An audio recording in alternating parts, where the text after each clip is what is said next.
It is rightly said, study nature, love nature, stay close to nature, and it will never fail you.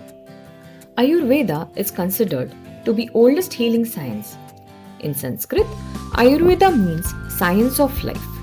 The knowledge originated in India more than 5000 years ago and is also called Mother of all healing.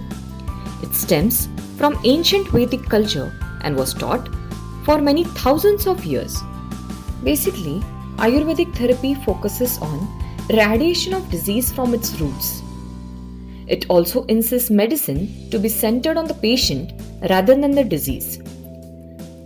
It is an alternative holistic therapeutics ancient science which provides absolute oneness with nature. Since it deals with preparation from herbs and natural sources, it is regarded as non-detrimental mode of treatment.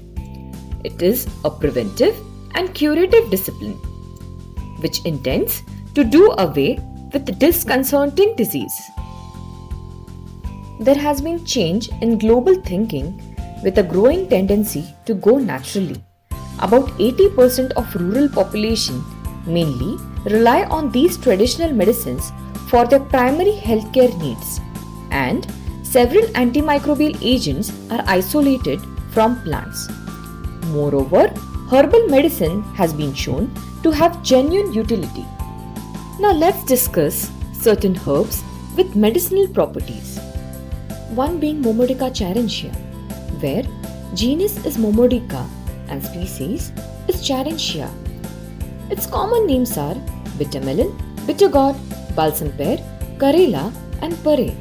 In Hindi, it is called karela, in Marathi, it is called karli, and in Kannada, it is called hagalkai. It is a rich source of triterpene, protein, steroid, alkaloid, phenolic compounds, vitamin C, A, iron and phosphorus. Its antibacterial property is due to active ingredient trans-nerolidol. It has anti-diabetic, antioxidant, anti-cancerous, anti-tumorous, antimicrobial and antiviral property. The antimicrobial action is seen with the extracts of seeds, fruits, leaves, which mainly have alpha and beta momoriacin, which are phenolic extracts. It inhibits adhesion of S mutants to teeth, therefore it prevents caries. It has good antimicrobial efficacy against E. faecalis, S mutants and lactobacillus species. Being rich source in antioxidants, it is consumed in the form of vegetables, pickles, chips and juices. The second one is Spinacia oleracea. The genus is Spinacia and species is Oleracea. Its common name is spinach. In Hindi, it is called palak. In Kannada, it is called palak, and in Marathi, it is also called palak. It is rich source of vitamin A, non-heme iron, folate, and lutein. It is rich in antioxidants. It has anti-aging property, antipyretic, and anti-inflammatory property. Its component of leaf, silver nanoparticles, have antimicrobial, anti-inflammatory, and antiplatelet properties. The antioxidant property is contributed to polyphenols, carotenoids, and flavonoids. It has antimicrobial effect against broad spectrum of bacteria. Spinacia leaves also have defenses, which are cis-rich antimicrobial polypeptide.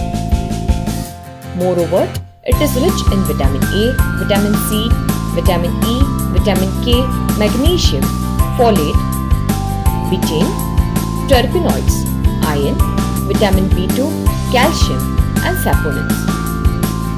The cis-rich antimicrobial peptides inhibit both fungi and bacteria. It inhibits amylases and proteases and gram-positive and gram-negative bacteria.